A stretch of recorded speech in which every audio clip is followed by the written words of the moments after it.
답안 작성이라는 거 뭐 큰 건 없어요. 여러분들이. 자, 여러분들이 논술형 시험에 대해서 굉장히 어려워하시는데요.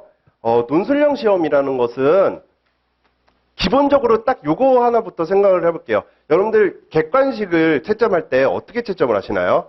혹시 25문제, 한 과목 딱 25문제였죠, 1차가? 그러면은 한 문제당 4점일 거예요. 그럼 여러분들이 100점을 기준으로 3개를 틀렸구나. 그러면 3, 4, 12점을 까서 88점이라는 점수를 계산하게 되죠. 이렇게 계산하실 수도 있겠죠. 0점부터 해서 22문제를 맞았구나. 그러면은 내가 곱하기 4점에서 88점을 받는구나 라고 계산하실 수도 있겠지만은 보통은 합격을 하셨기 때문에 여기 왔다는 거는 적어도 맞은 문제가 더 많기 때문에 그죠? 점수를 깎죠. 근데 논술시험은 그런 거 아니에요. 논술시험은 무조건 0점에서 시작을 해요. 0점에서 시작을 하고 제가 뭘 썼는데 그 쓴 내용이 채점 기준표에 있는 내용이다라고 한다면 거기서부터 점수를 획득해 나가는 거거든요. 그래서 가끔 틀린 거를 쓰셨을 때 겁을 내요. 저 이 내용을 썼는데 몇 점이 깎입니까? 깎이는 게 전혀 없어요. 점수를 못 받는 거죠. 그 한정된 시간 내에 쓸 것, 중요한 내용을 쓰기에도 시간이 바쁜데 쓸데없는 걸 썼기 때문에 그 점수를 못 받고 그 시간을 허비하는 거지 우리가 뭘 썼을 때 점수가 깎인다라는 개념은 버리셔야 돼요. 그래서 여러분들이 시험 문제가 총 5문제가 나올 거예요. 원래는 논술형 시험, 논술에서 40점짜리 한 문제와 그 다음에 뭐 약술이라고 해야 될까요? 단문형이라고 해야 될까? 이거를 20점짜리 3문제가 나오게 되면 총 4문제인데 요즘 시험은 이게 한 문제로 나오는 경우도 있지만 한 문제가 아니라 분설형이라고 해야 될까요? 1-1, 1-2 이런 식으로 해서 20점, 20점 또는 30점, 10점 어떨 때는 5점짜리가 나올 때도 있어요. 그냥 뭐 20점, 15점, 5점 뭐 이런 식으로 분설형이 나올 때가 있는데 그럼 평균적으로 봤을 때 보통 한 여기서 우리가 1번, 2번 하니까 한 5문제 정도 나오겠죠. 그러면은 뭔가 찍어서 준비한다라고 계산을 했을 때 그리고 현실적으로 우리는 다 공부하기는 힘들어요. 짧은 시간에 빨리 답안을 작성해야 되기 때문에 우리가 딱 정해진 논점을 몇 개 추려서 딱 외우고 들어가는 게 적합한 시험 준비지 그냥 난 열심히 해야지 막 교수님 책을 보고 정말 이해를 해야지 이거는 좀 효율적이지 못한 공부 방법이에요. 우리 시험은 아직까지는. 그렇기 때문에 뭔가 과목별로 한 4, 50개 정도를 찍었을 때 적어도 4문제 정도는 나와요. 거기서. 그리고 그 4문제 정도를 우리가 좀 잘 쓴다면은 그러면은 합격하는 데는 지장이 없어요. 그러니까 우리가 해서 준비한 거에서 나온다라고 보시면 돼요. 근데 문제는 그러면 나머지 제가 좀 올해는 좀 많이 못 찍었구나. 큰일 났네 라고 걱정할 때가 한 70% 정도 맞췄을 때더라고요. 최종 정리 자료에서 한 70% 정도. 최종 정리 자료가 한 40개 정도가 나가거든요. 그 중에서 한 70% 맞았을 때 올해 좀 못 찍었구나. 어떡하지? 근데 앞으로 계속 한 70% 맞을 것 같아요. 왜냐면 좀 이상한 데서 좀 많이 내게 돼요. 요즘에는 좀 이제 경쟁률이 높아지다 보니까. 그러면은 그 70%를 맞히고 나머지 30%는 여러분들이 이거를 비워놓고 답안을 작성을 안 하거든요. 그게 가장 잘못된 자세예요. 이 30%는 누구나 다 어렵다고 느낀 문제거든요. 이거를 어떻게든 비슷하게, 그러니까 똑같은 답안, 비슷하게 쓰면 잘 쓴 거죠. 근데 해당 파트에 있는 내용을 좀 비벼서라도 쓴다면은 점수가 생각보다 높게 나와요. 왜 그러냐면은 모든 문제 20점으로 배점이 된 그 문제가 다른 사람들은 100지로 많이 내는데 나는 뭐래도 써서 내잖아요. 그럼 아까 제가 뭐라고 했어요? 쓴 내용을 기준으로 채점 기준표와 비교를 해서 점수를 준다고 했죠. 점수를 주는 과정이기 때문에 남들은 100지인데 나는 뭐래도 썼어? 채점 기준표와 조금 차이는 있지만 비슷해? 그럼 점수를 이렇게 줄 수밖에 없어요. 주기 때문에 점수가 생각보다 많이 나와요. 그리고 오히려 정말 잘 썼다라고 생각하는 이 부분이 점수가 그렇게 높지는 않아요. 작년 같은 경우에는 민법의 꽈락률이, 계약법의 꽈락률이 좀 높았어요. 근데 장정계약법은 사실 어려운 문제예요. 여러분들이 그냥 단순하게 보면 계약 체결사 과시책에서 나왔구나, 뭐 보증금, 상가, 권리금에서 나왔구나, 뭐 그 다음에 뭐 여행계약 새롭게 들어간 제도인데 거기서 나왔구나, 이렇게 생각하고 이거 나올 때서 나왔구나 이렇게 생각할지 모르겠지만, 계약 체결사 과시책임에서 뭔가 손해배상금을 막 계산한다던가 굉장히 어려운 문제거든요. 그러니까 꽈락률이 높았어요. 그러니까 작년은 좀 예외적인 경우예요. 어려운 과목이 꽈락률이 높았다라는 건 좀 예외적인 경우예요. 그 전까지는 어땠냐면은 가장 쉬운 과목이 꽈락률이 높아요. 그러니까 시험을 보고 나와서 각종 카페에다가 저는 예를 들어서 행정 절차로는 올해 걱정이 없어요. 그건 다 잘 썼는데 사무관리론이 너무 많이 못 쓴 것 같아요. 막 이렇게 사람들이 걱정을 하잖아요. 근데 합격자 발표가 나오고 나서 카페를 보면 사무관리론 의외로 점수를 잘 줬는데요. 뭐 이렇게 얘기를 하세요. 의외로 점수를 잘 줬는데요. 그 다음에 행정 절차로 되게 잘 쓴 것 같은데 점수가 너무 낮았어요. 또는 꽈락이에요. 그걸로 꽈락이 났어요. 이런 분위기가 많거든요. 그러니까 잘 찍고 쉬운 문제에서 나왔을 때는 두 개를 비교하는 거죠. 비교를 해서 이 정도 써야지 이 정도 점수를 준다. 정말 기준표와 엄격하게 비교를 해서 점수를 주는 거고, 그 다음에 사람들이 못 쓴 문제는 기준표와 비교해서 했을 때 약간 비슷해도 점수를 꽤 후하게 준다. 이렇게 생각을 하시면 돼요. 그래서 답안 작성일 때 여러분들 어떻게 하냐가 중요한 게 아니라 무조건 뭐래도 쓴다라는 게 중요해요. 근데 굉장히 어려워하거든요, 여러분들. 저 모르는데 어떻게 써요? 저 되게 이상한 내용인데 어떻게 써요? 예, 이상한 내용이라도 써봐야지, 그래야지 늘어요, 작성은. 그리고 여러분들이 제일 좀 생각하는 게 뭐냐면은 보통 답안은 어떻게 써야 돼요? 라는 어떤 형식적인 거를 자꾸 물어보세요.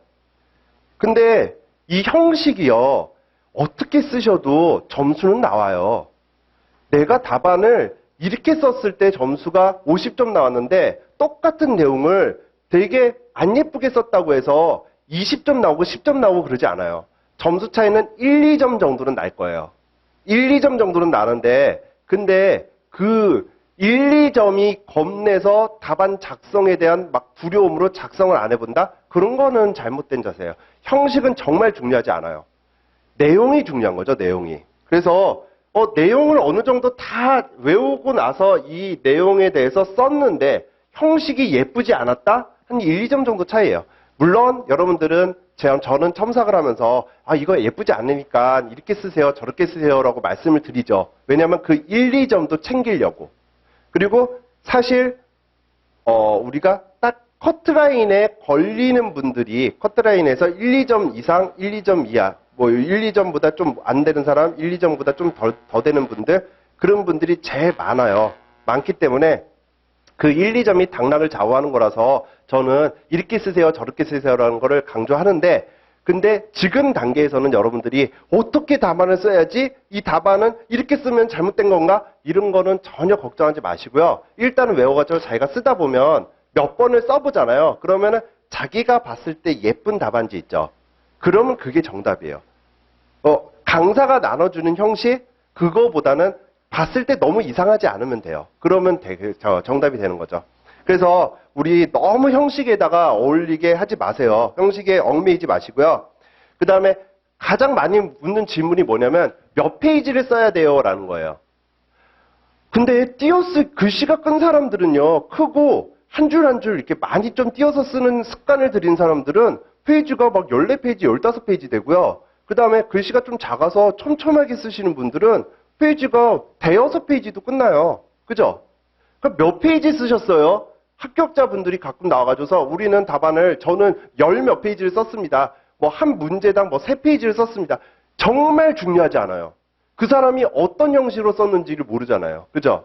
그리고 주어진 내용이 있으면 그 내용과 채점 기준표를 보고 답안에 점수를 주는 거기 때문에 정말 중요한 내용만 짧게 잘 썼으면요, 그냥 쓸데없이 많이 쓸데없는 건 아니지만 좀 비슷한 내용을 이렇게 해서 늘려서 쓴 사람보다 훨씬 더 좋은 점수가 나와요. 그래도 우리가 연습을 한다면 총 여기 지금 써놨죠. 40점짜리는 한 3페이지 정도? 3페이지 정도 조금 넘게 쓰는 게 강사의 모범 답안 정도.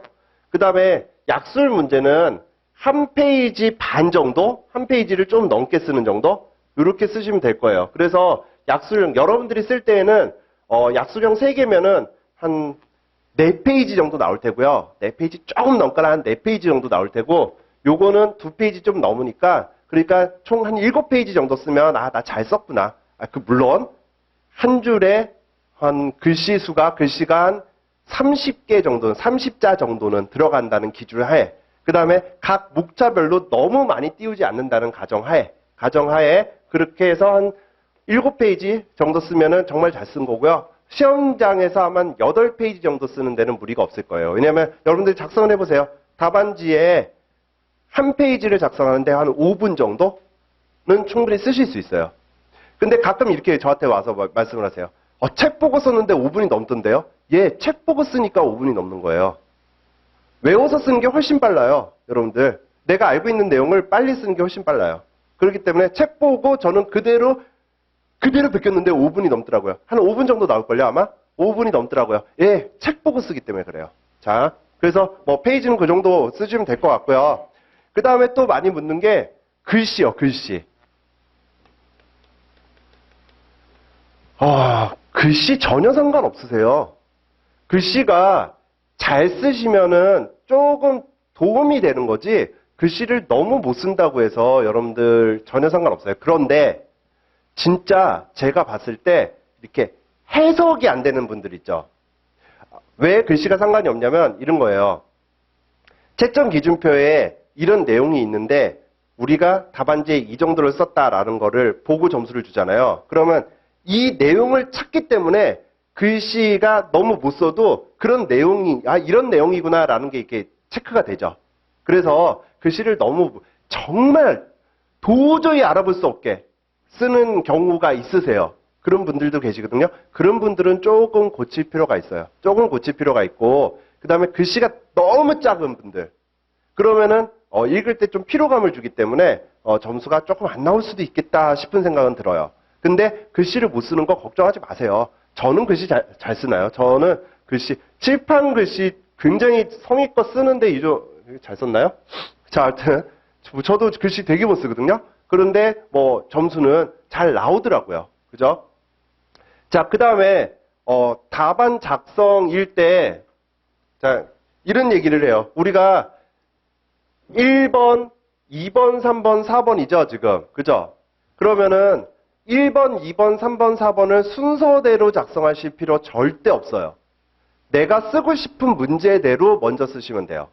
다만 1번이 사례고 2번, 3번, 4번이 약술 문제, 그러니까 우리가 그냥 외운 단문형 문제이기 때문에 사례 문제를 보통 먼저 풀라고 말씀을 드리거든요. 그거는 제가 좀 이따가 다시 말씀드릴게요. 사례 문제를 좀 먼저 풀라고 드리기 때문에 1번은 1번이 될 가능성이 높겠죠. 높은데 그래도 나는 단문형부터 먼저 쓰겠다라고 하신다면 2번, 3번, 4번 또는 4, 3, 1, 2 어떤 순서대로 쓰셔도 상관이 없어요.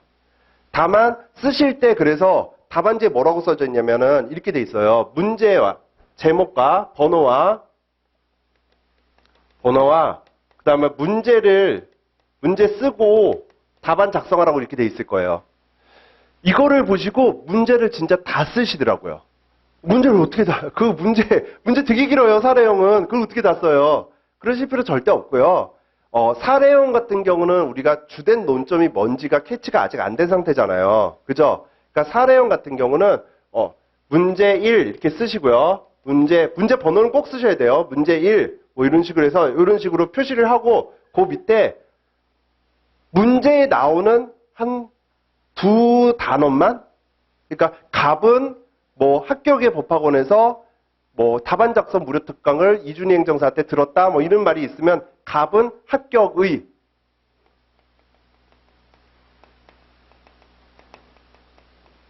이런 식으로 한 다음에 여기서부터 답안 작성이 들어가면 돼요. 한 두 줄 정도, 한 줄 정도 띄시고 답안 작성이 들어가시면 되지. 우리가 문제를 다 쓰실 필요는 없어요. 왜 이걸 쓰라고 할까요? 왜? 답안 작성 순서가 틀리기 때문에 뭐 내가 순서대로 1번, 2번, 3번, 4번 순서대로 작성을 안 하기 때문에 채점자가 지금 쓴 게 몇 번 문제에 대해서 썼는지만 확인할 수 있게끔 그거를 보기 위해서 하는 거니까 그러기 위해서 쓰는 거지 우리가 전혀 쓸 필요 없어요. 그리고 문제마다 1문 끝, 뭐 2문 끝, 그 다음에 뭐 나중에 최종 문제 끝, 기타 뭐 이하 여백 이런 거 쓰라고 돼 있죠 답안지에. 그거 안 써서 떨어지는 분들 전 여태까지 살면서 한 번도 못 봤어요. 그거를 안 써서 점수가 깎였다? 절대 없어요. 그러니까 가끔 시험 보고 나셔서 이하 여백을 안 썼는데 어떡하죠? 뭐 이런 생각을 이런 데 걱정을 하신다거나 그 다음에 시간 바빠 죽겠는데 뭐 끝, 뭐 이하 여백 이런 거 쓰고 계신 분들 그거 안 쓰셔도 돼요. 절대 안 쓰셔도 되고요. 다만 문제지가 이렇게 있으면은 이런 식으로 해서 우리가 뭐 답안 목차 번호줄이 있고 이렇게 막 줄이 있을 거예요. 쭉 줄이 있는데 한 첫 번째, 두 번째 줄에서 끝났어요. 한 문제가 끝났다고 해서 다음 장으로 넘겨서 쓰시는 분들이 있는데 그러지 마세요.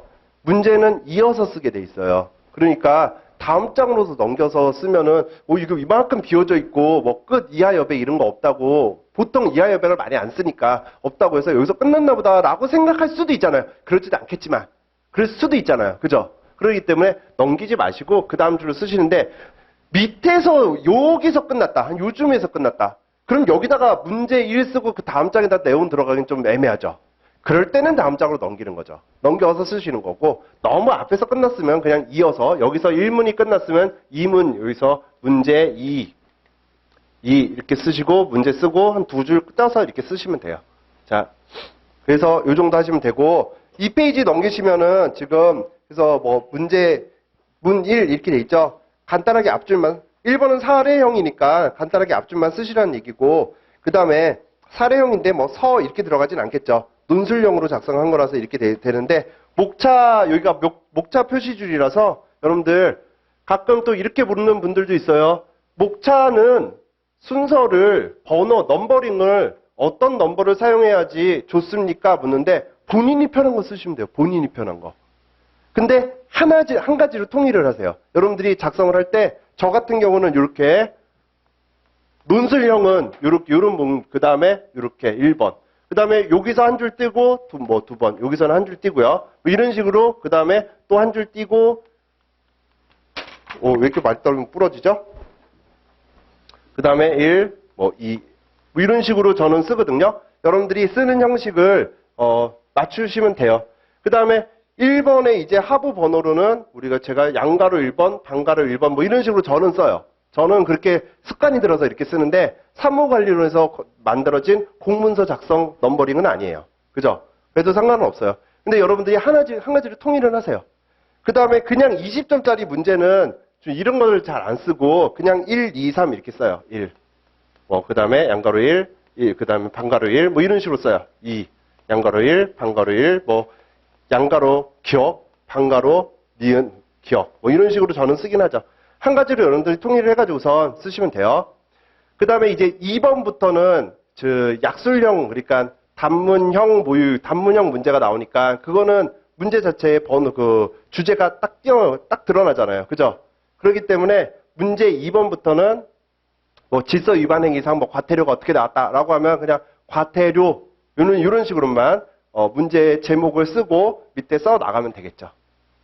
자, 그 다음에 3페이지를 보시면은 좀 유치하긴 한데 뭐 이런 것까지 여러분들이 가끔 물어보셔서 제가 말씀을 드리는데 논술형 시험에 필요한 준비물 펜은 뭘로 쓰세요? 라고 하는데 어떤 걸로 쓰셔도 돼요. 연필은 안 되죠. 분홍색 분필 막 그런 거 안 돼요. 빨간색 뭐 그런 건 안 되고 다 검은색으로 쓰세요. 검은색 여러분들이 편한 볼펜을 쓰시면 돼요. 그런데 보통 뭐 모나미나 이런 거 쓰시는 분들은 그게 또 편하신 분들은 뭐 그걸로 준비하시면 되겠지만은 이렇게 이렇게 편한 말로 얘기하면 똥 나온다고 하나요? 그래서 막 번진다고 하나요? 그렇기 때문에 저는 에너겔을 썼던 것 같아요. 에너겔, 뭐 사라사, 뭐 이런 펜들이 있거든요. 그러니까 수성 잉크라고 해야 되나? 그런 거를 유성 잉크인가요? 하여튼 저는 그런 펜을 썼어요. 저는 에너겔 0.7mm를 썼거든요. 근데 이제 고시가에서 답안 작성용으로 0.7mm를 많이 써요. 그리고 에너겔도 많이 쓰는 펜 중에 하나고. 자, 에너겔 회사랑 아무 관련 없어요. 근데 왜 0.7mm를 많이 쓰냐면은 여러분들이 0.5mm보다 0.7mm가 더 두껍게 나오신다는 걸 알 건 아니에요. 그죠? 정신없이 쓰다 보면은 글씨가 막 흐트러지게 되고, 그러면 좀 두꺼웠을 때 그 글씨 모양을, 그 글씨가 알아보기가 좀 편해요. 그렇기 때문에 0.7mm를 많이 쓰는데, 또 이렇게 또박또박 쓰시는 분들은 0.7mm가 너무 또 두껍기도 해요. 그렇기 때문에 본인이 한번 써보세요. 써보셨을 때 가장 빠른 속도로 가장 피곤함이 없이 잘 써지는 펜, 그게 이제 0.5mm다, 뭐 사라사다, 뭐 에너겔이다, 뭐 등등, 아니면 나는 그냥 볼펜이 좋다, 뭐 이런 거 등등을 여러분들이 체크하시면 돼요. 그 다음에 저는 형광펜을 하나 꼭 들고 가시라고 말씀드려요. 답안에다가 형광펜을 칠하는 건 절대 안 되죠. 그건 절대 안 돼요. 아, 내가 답안을 다 작성하고 시간도 남는데 중요한 키워드에다가 채점자가 편하게 형광펜을 좀 칠해볼까? 예, 칠하고 떨어지시면 되죠. 칠하고 이제 내년에 다시 저한테 답안 작성 특강을 들으면서 아, 형광펜 쓰면 안 되는구나 이런 생각을 하시면 되겠죠. 근데 왜 형광펜을 가져가 오시라고 하냐면은 이런 거예요. 뒤에 뭐 문제가 몇 개 있어요. 뒤에 문제가 몇 개 있는데 한 장만 4페이지 한번 넘겨볼까요? 4페이지. 되게 길죠? 이게 제가 만든 문제가 아니라 여기 지금 실려있는 문제는 다 실제 우리 시험 문제예요. 기출문제거든요. 실무법 문제는 좀 길 때가 많아요. 행정사 실무법은 좀 길 때가 많은데 되게 길어요. 그러면은 적어도 우리는 40점짜리 문제에, 이건 40점짜리 통문제로 나왔을 거예요. 분설형이 안 나오고 40점짜리 문제에 우리가 써야 될 논점은 3개 정도 될 거예요. 되게 쬐끔쬐끔한 논점들도 있겠지만 그런 거 다 버리세요. 그런 거를 쓸 시간도 없고 그런 거 놓쳤다고 해서 합격하는데, 고득점으로 합격하는데 전혀 지장이 없으세요. 그리고 쬐끔쬐끔한 논점은 얻게끔 문제를 내겠죠. 그죠? 근데 사례를 출제하다 보면 그런 논점이 있을 수도 있어요. 그런 거 한 2, 3점짜리 논점? 이런 거 있을 때 다 버리세요. 버리면 되고, 우리는 한 3개의 논점 또는 20점짜리로 나왔을 때는 한 2개 정도의 논점, 이 논점에 대한 체크가 필요한데, 갑이 행정청이고, 그죠? 행정청이고, 그 다음에 을에게 이게 이제 행정심판을 청구한 청구인이고, 이렇다고 한다면, 그리고 갑에다가 을에다가 좀 체크를 해 놓으셔야 돼요. 답안을 작성하는데, 잠깐만, 행정청이 누구였지? 주택공사였나? 아니면 서울시였나? 아니면 우리가 윤리위원회인가? 이런 식으로 뭔가 눈에 바로 들어올 수 있게끔 체크를 해놔야지 답안 작성할 때 잠깐 뭐였나 살펴보는 시간이 없어요, 우리는. 우리는 문제를 정확하게 한 번 정도 딱 읽고 바로 답안을 작성해야 돼요. 50분밖에 안 돼요, 시험 시간이. 그렇기 때문에 우리가 이런 것들에 대한 거, 또는 날짜가 나왔다? 날짜 나왔으면 무조건 날짜는 논점이 되는 거거든요. 왜냐면 행정심판을 청구했는데 날짜가 나왔다?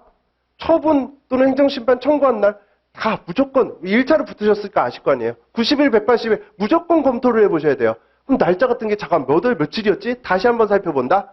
그럴 시간이 없어요. 그러니까 그런 것들은 형광펜을 체크해 놓으셔야 되고요. 그 다음에 논점을 정신없이 막 답안을 작성하다 보면요, 내가 처음에 문제를 읽었을 때 나는 이거를 써야지라고 생각했던 논점들 있죠. 그거를 생각을 해놓고 옆에다가 쬐끄맣게 써놓기도 해요. 써놓기를 하는데 정신없이 막 답안을 작성하고 시간이 됐구나 막 이러면서 다음 문제로 넘어갈 때 그 맨 처음에 생각했던 논점을 안 쓰고 넘어갈 때가 있어요. 그리고 난 다음에 이제 시험을 보고 나서 카페 같은 데서 막 답안이 올라오고 그러면은 나 이거 잠깐만 생각했는데 나 안 썼는데? 이렇게 되는 거죠. 그럼 얼마예요? 그런 논점이 40점에 한 3개 정도면 하나의 논점에 한 10점씩 돼요. 펑펑 날아가는 거거든요. 그래서 그런 거를 쓸 때는 우리가 형광펜으로 체크를 해놔야지 나중에 눈에 탁 들어오기 때문에 우리가 쓸 수가 있겠죠. 그래서 제가 이렇게 형광펜을 갖고 오세요라고 말씀을 드리고, 이제 주말에 여러분들 시험을 보시잖아요. 그러면은 형광펜 갖고 오세요. 갖고 오셔가지고서 문제를 다 칠하고 계세요. 쭉 이렇게 칠하고 계시거든요. 그럼 형광펜 왜 칠하시나요? 그러니까 정말 중요한 것들에 대해서 칠하는 것도 그런 것들도 하나하나 여러분들이 모의고사를 보면서 체크해야 될 포인트가 되겠죠. 그죠? 그 다음에, 우리는, 자, 공부 방법을 지금 조금 생각을 해볼게요.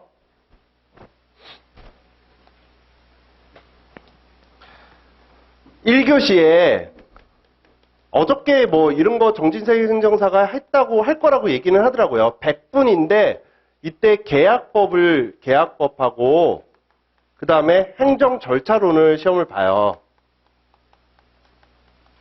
절차론은 시험을 보는데 두 과목의 문제지와 답안지를 각각 두 부씩 문제지, 답안지를 그래서 총 4개겠죠. 4개. 4개를 줘요.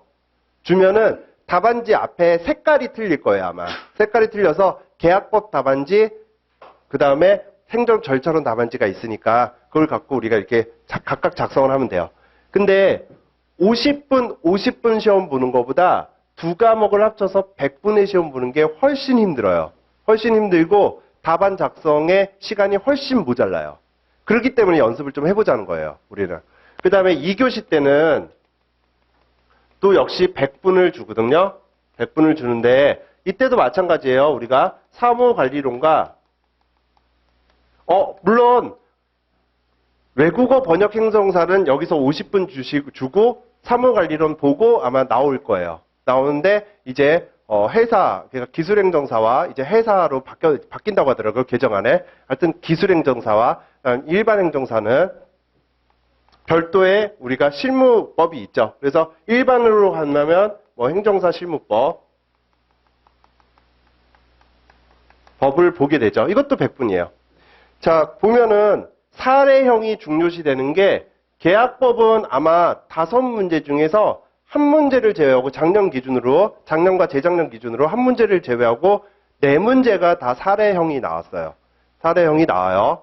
그 다음에 행정사 실무법도 당연히 1번 문제 아까 보셨죠? 아까 잠깐 봤던 문제가 행정사 실무법 문제인데 사례가 되게 길게 나와요.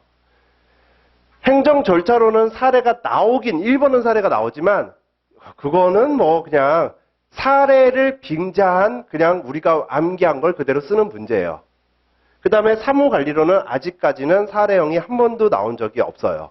자, 이렇게 나오기 때문에 실무법도 절차에 관련된 법이지만 이거를 조금 우리가 내용적으로 이해를 많이 하고 들어가야 되는 법이라고 한다면은 시험장 가셔서 아침에 전체를 다 보겠죠, 우리가. 전체를 다 보겠지만은 시험 직전에는 행정 절차론과 그 다음에 요 사이에 시간이 뭐 한 20분, 30분 정도 시간이 있을 거거든요.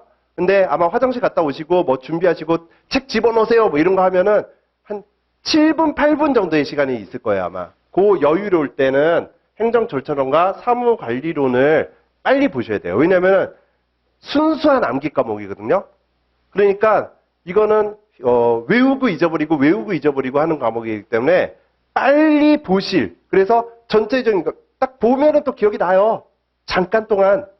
그리고 시험 보고 또 다시 잊어버리는 과목이에요. 그렇기 때문에 그 잠깐 동안 기억을 되살리기 위해서 이 두 과목을 먼저 볼 그런 뭔가 자신만의 목차 키워드의 프린트 같은 거를 만드셔서 가시거나 아니면 책 같은 걸 잘 정리하셔서 빨리 보게끔 만들어 놓으셔야 되겠죠.